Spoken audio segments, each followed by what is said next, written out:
welcome. You're watching 6 Stories at 6 with me, Tanisha Avasthi. Today on this edition, we get you the 6 national stories that are making headlines. First up, Air India cruelty has been exposed yet again. This time, it is this 82-year-old widow of a decorated hero who was denied a wheelchair, as a result of which she has suffered a fall and is now admitted in the ICU. In Karnataka, co-traveler was found dead after an Israeli tourist gang raped in a Karnataka town, and this was at a very, very popular tourist spot. We'll get you all the details on that as well. Meanwhile, Rahul Gandhi has taken up a war within his own party members, where he says that there are sleeper cell in the Congress party that are trying to join the BJP. We'll get you his full statement on how the BJP has reacted to it. In the state of Jammu and Kashmir, 3 Hindus who went missing for 4 days have been found dead under mysterious circumstances. The question is, was this a targeted killing? In the state of Madhya Pradesh, the Chief Minister has promised that the state will punish forced religious conversion with death in the state. And finally, on the occasion of Women's Day, we'll make you meet the women who have taken over the Prime Minister's social media handle. All these stories are lined up for 6 p.m. Let's start with our first focus story of the evening. Now, Air India's cruelty has been exposed yet again. Granddaughter of an 82-year-old widow of a decorated hero took to social media handle X today to share the ordeal that they faced while traveling with Air India from the national capital to Bengaluru. This 82-year-old woman that you see on your screen suffered a fall at Delhi airport and landed in the ICU at a hospital in Bengaluru. The allegation is that the 82-year-old woman was left injured after Air India allegedly failed to provide a pre-booked wheelchair at the Delhi airport, which compelled her to walk before collapsing at the IGI airport. Now, Parul, the granddaughter, detailed how her grandmother, the widow of a decorated Lieutenant General, had confirmed a wheelchair booking for her flight from Delhi to Bengaluru on March 4th. However, upon reaching to the airport, no wheelchair was provided despite repeated requests to Air India staff.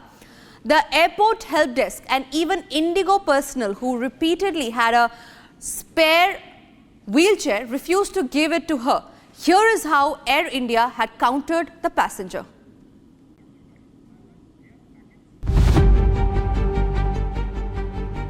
After broken passenger seat, loose cushions, arrogant ground crew and unannounced flight cancellations, now this. No stranger to controversy, Air India has hit turbulence yet again. Showing the mirror to the carrier and its uncaring staff in a scathing social media post, a woman said her grandmother, who was booked on Air India flight, suffered a fall after being denied a wheelchair at Delhi's IGI airport.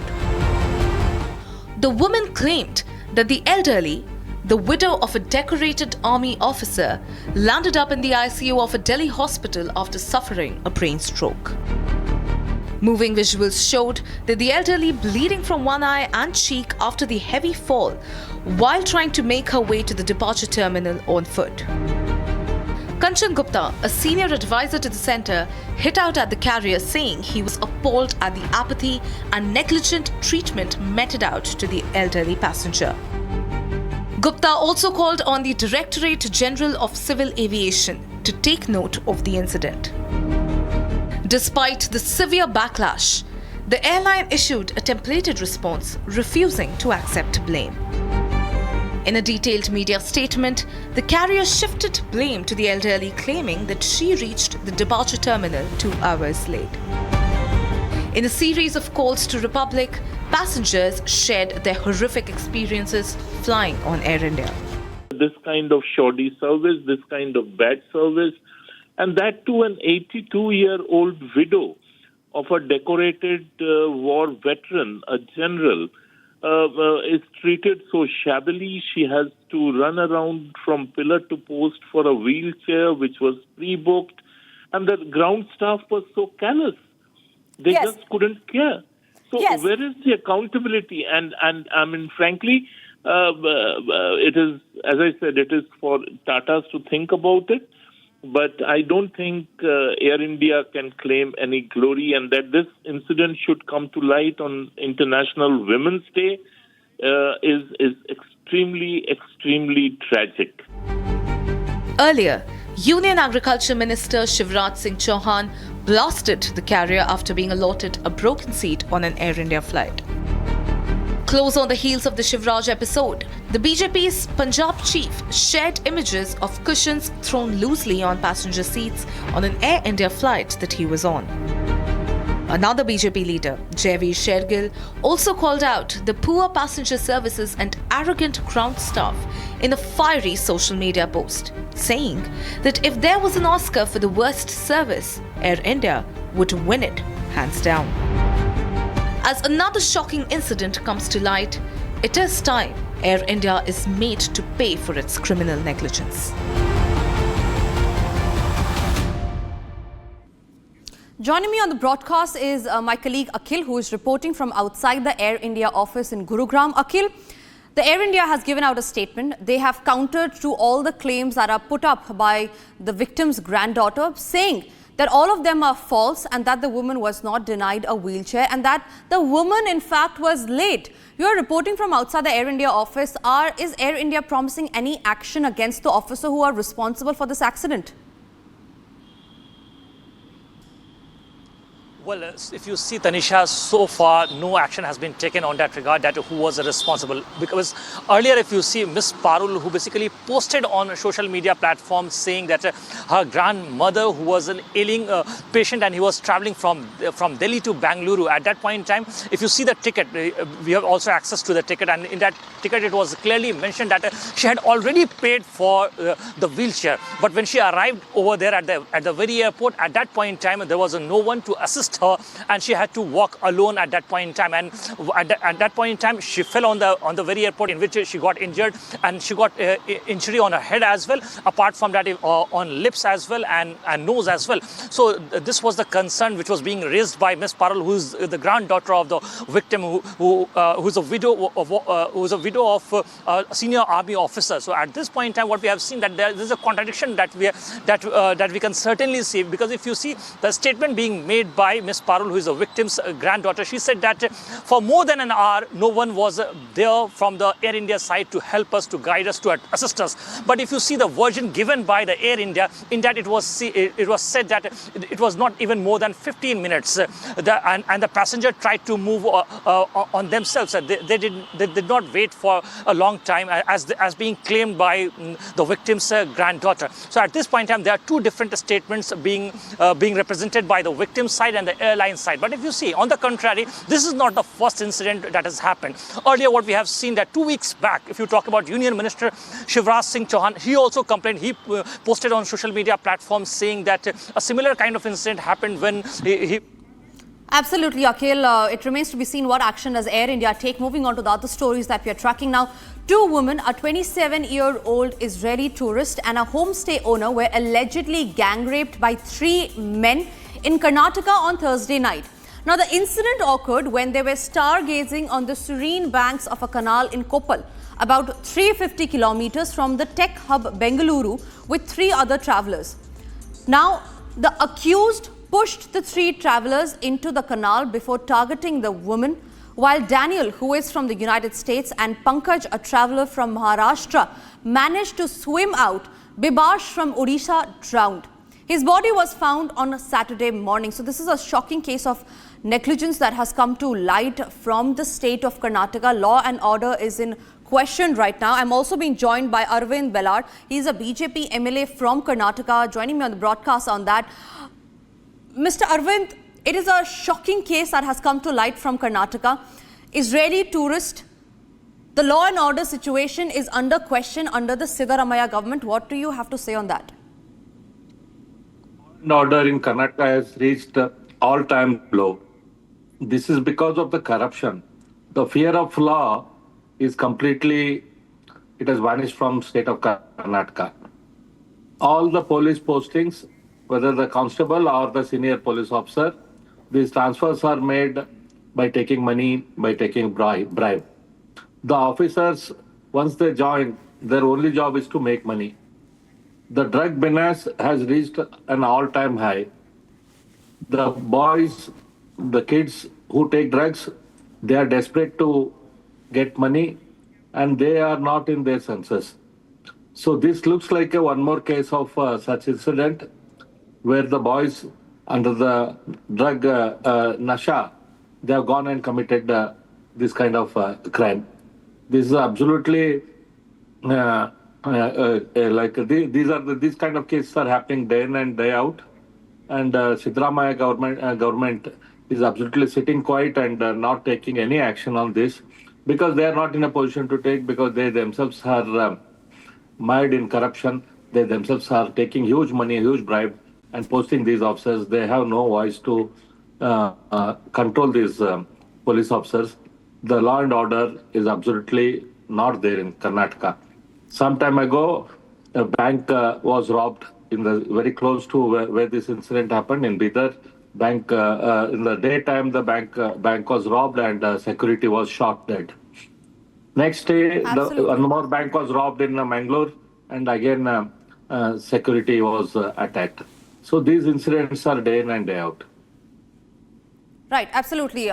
Arvind Ballard, thank you very much for speaking to Republic on that. Moving on to the other stories that we're tracking now. It is Congress versus the Congress, essentially in the state of Gujarat. Congress leader Rahul Gandhi has said that there was a need to filter out leaders and workers from his party who were working for the BJP and warned of a strict action and even removals. Now, addressing the party workers on second day of his two-day Gujarat visit, the party's first job was to separate two groups of Congress workers and leaders, one who carry out the party ideology in their hearts and stand with the public, and the others who were cut off from the public, half of whom are with the BJP, is what the Congress leader Rahul Gandhi had to say. है कि गुजरात की जो leadership है, गुजरात के जो कार्यकर्ता हैं, गुजरात के जो डिस्ट्रिक्ट प्रेसिडेंट्स हैं, ब्लॉक प्रेसिडेंट्स हैं, उसमें दो तरीके के लोग हैं. डिवीजन है. अभी यहां पे बैठे हुए हैं सब लोग, मगर दो टाइप के हैं. एक है जो जनता के साथ खड़ा है, जो जनता के लिए लड़ता है, जो जनता की इज्जत करता है और जिसके दिल में कांग्रेस पार्टी की विचारधारा है. और दूसरा है जो जनता से कटा हुआ है, दूर बैठता है, जनता की इज्जत नहीं करता है और उसमें से आधे बीजेपी से मिले हैं.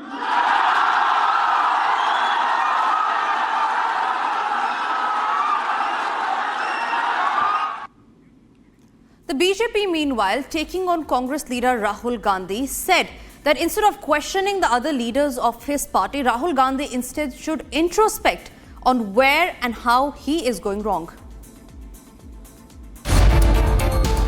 हम राहुल गांधी जी से पूछना चाहते हैं कि पहले ये बताइए कि आप किस किस से मिले हुए हैं, और आप जब विदेश में जाते हैं तो किस किस से मिल के आते हैं, और आपके साथ मिलने वाले लोग किस किस से मिले हुए हैं. और जब से सोनिया जी और राहुल जी का दौर आया है, तब से ही गुजरात में कांग्रेस की स्थिति ज्यादा खराब हुई है. इतना ऑनेस्ट रिएक्शन वो भी मंच से देना, थोड़ा हेजिटेट करना चाहिए था. राहुल गांधी कहते हैं कि हमें गुजरात में चुनाव लड़ना ही नहीं चाहिए, हम गुजरात को रास्ता दिखाई नहीं पा रहे हैं. तो बात बिल्कुल सच है, पर महाराष्ट्र में चुनाव हारे, हरियाणा में चुनाव हारे, दिल्ली में चुनाव हारे, अभी तक आपने उस पर क्या आत्मचिंतन किया?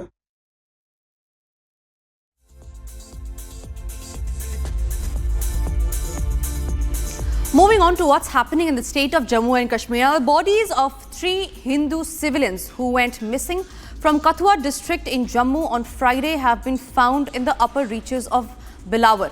Security forces located the bodies using drone surveillance. A terror group affiliated with LET has claimed responsibility for the killings.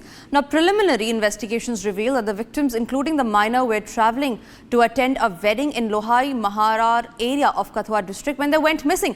Following the disappearances, security forces, including the Indian Army, CRPF and the Special Operations Group, launched an extensive operation. Here's what the family had to say. वो जा रहे थे, बारात में जा रहे थे। ये 5 तारीख की घटना है? हाँ जी, हाँ जी, हाँ जी। वो सड़क में जा रहे थे। अब रास्ते में घर से फ़ोन आया कि बोलते हैं कि वो शादी के लिए गए थे, वो वापस नहीं आए। 3 बजे की बात है। ये अगले दिन दोपहर 3 बजे की? हाँ, अगले दिन 3 बजे की बात है। फिर उसके बाद कोई पता नहीं चला कि क्या हो रहा है, क्या नहीं। तो अभी बता रहे हैं कि वहाँ पे सर्च कर रहे हैं उनके लिए? हाँ, उनके लिए सर्च कर रहे हैं। मुझे बताइए, जो अपने घर से ये जो दूसरी जगह जा रहे थे जहाँ बारात जानी थी, ये दोनों जगहें कितनी दूर हैं? वो जगह बहुत दूर है, कम से कम हमारा चलने में कोई 5-6 घंटे का रास्ता है। वहाँ पे कोई गाड़ी वगैरह कुछ नहीं चलती? नहीं चलती है। तो ये जो इलाका है आप लोगों का, यहाँ पे पहले भी आप लोग इस तरह से जाते हैं? हाँ हाँ, पहले भी इस तरह से जाते। तो कभी पहले कोई ऐसी घटना सामने आई? नहीं नहीं नहीं, अब पहली बार होगा ऐसे। इनके साथ 2 और लोग थे? 2 और लोग थे। वो भी अपने कोई रिश्तेदार हैं? हाँ, रिश्तेदार है। वो जो मेरा ज्वाई है उसका एक भांजा है। और दूसरा जो भांजे का चाचू है। हाँ जी। तो मुझे बताइए, इस इलाके में क्या वो आतंकियों का कुछ खतरा भी है? सर जी, अब देखा नहीं है। वो खतरा फौज मिलिट्री लगी है तो खतरा होगा तभी आई है, ऐसे क्या मानना था किसी। Gursimran, my colleague, is joining me live from Kathua. Gursimran, you spoke to the family members. We learned that the bodies of the 3 missing people have been found. The investigation is still underway. Talk to us about if this could be a possible targeted killing. See, what we are picking up from the Jammu and Kashmir police for now, that they are ruling out the act of terror. They are saying that no traces on the body have been found of any bullet mark or any injury which can hint towards any act of terror. After the relentless operations that have been carried out by the Jammu and Kashmir police, the Kathua police along with the SOG Malhar, which operates in the upper reaches, the densely forested area. After the 50 hours long relentless operation, the bodies of all 3 have been retrieved. Now, what we are picking up that in our next couple of hours, they will be reaching the hospital for the post-mortem, and tomorrow morning their final rites will be performed. Now, what led to their death, that is being probed by the Jammu and Kashmir police. That will also come.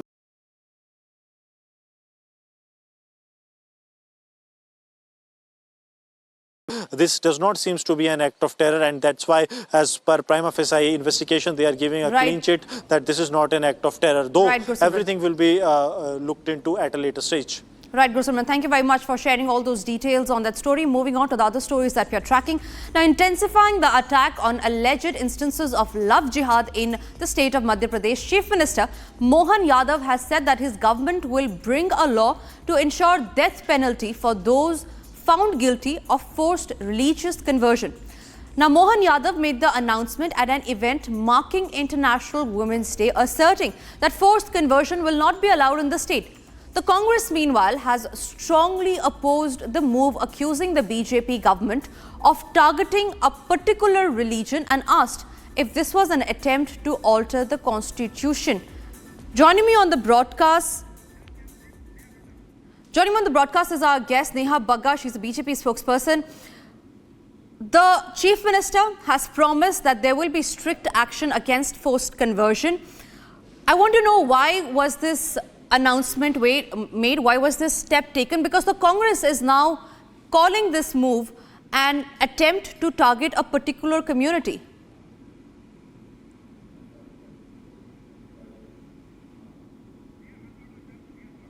Neha, if you can kindly unmute yourself.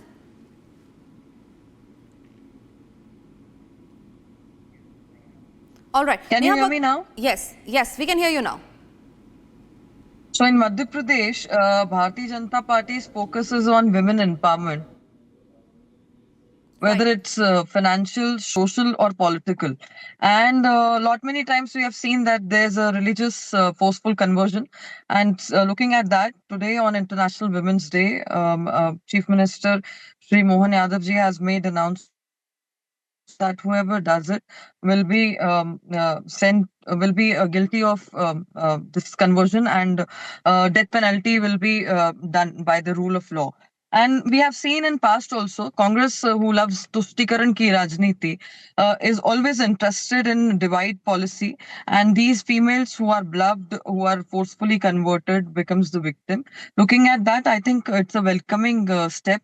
And also with that, many financial today benefits have been given to females on International Women's Day. You have seen that 450 rupees per cylinder, which we promised, that has been fulfilled. Also, Ladli Behna's amount has been delivered in their accounts. So I think that's overall looking at the safety of the women, of the family, and also to send behind the bars who are indulged in such activities. The step has been taken by Chief Minister. Absolutely. Neha Bagga, thank you very much for joining us on the broadcast and sharing your views on that. It's time for us to now slip into a short break, but don't go anywhere, because after the break we'll tell you how Prime Minister has given a special gift to the women on Women's Day by giving his social media handle to few women who are now using it. We'll get you all the details right after a very short break.